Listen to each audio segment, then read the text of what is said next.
Welcome back to the Premier League show. Now, as we head towards the end of the year, the January transfer window looms, and this man behind us is going to be in demand. Now, Sky Sports News understands that Bournemouth's Antoine Semenyo has a release clause that stands at £60 million with £5 million in add-ons. This becomes active in January 2026, but only up to a certain date during the window. That date has not been made public. It drops in the summer of 2026. And we reported last week that Man City, Liverpool and Tottenham are watching the 25-year-old. Semenyo, of course, signed a new 5-year deal in the summer. Given how good he's been for so long, do you think he can be pretty relaxed about his future, that those interested clubs will be there, even if it's not in January, that they will still be there come the end of the season? Yeah, he needs to keep himself fit, doesn't he, for that? I mean, there'll be a queue a mile long for this boy. I mean, he's a top draw, wonderful player.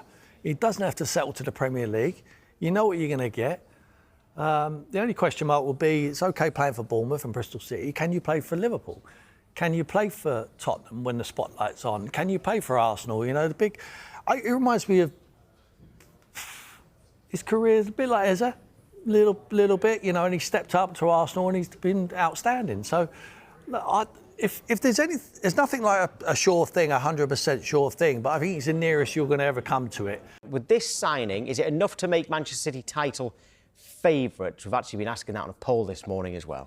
Well, I think they're favourites anyway, but yeah, I think this really strengthens the squad. When you look at him as a player, massive fan of him. I just wish Tottenham could have tried to get involved, but as soon as Man City say that they want him, it's game over for everyone else. You know, Pep Guardiola is an unbelievable manager, and he goes into the squad and probably fits in the team quite nicely. You know, they've got Doku playing on the left.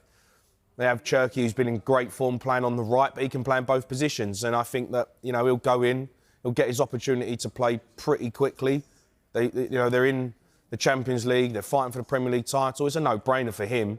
Massive step up, but I think he's more than good enough. And I think it definitely makes them, you know, a stronger team and a better team. So, if a Bournemouth in trouble now, Semenyo's on the verge of leaving, they've dropped to 15th. I don't think they'll go down. But yeah, I've been surprised at the drop-off. I think there's been a lot of speculation around the situation there. Semenyo's obviously a problem. But look, they sold a lot of their best players. You know, a lot of their best players left. And we see it so many times. You know, you see it with West Ham. We see it with Wolves. You see it, you know, we see it with Southampton, who are now in the Championship. You keep selling your best players, eventually it catches up with you. You know, and Bournemouth are a really good side, and they've been run really well.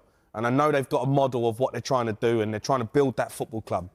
But if you keep letting your best players go, your centre-half, now Semenyo, eventually it's going to catch up with you. I think they've got enough to stay in the league, but they do need to sign some good players. It's the third Champions League team you've played so far this season. Yeah. Overall, how successful has this start been as a group? It's been good. It's definitely been good. I think we just want to continue. Want to be humble as well. We don't want to get too big-headed or anything. Just take it easy, game by game, and yeah, we'll see how the season goes.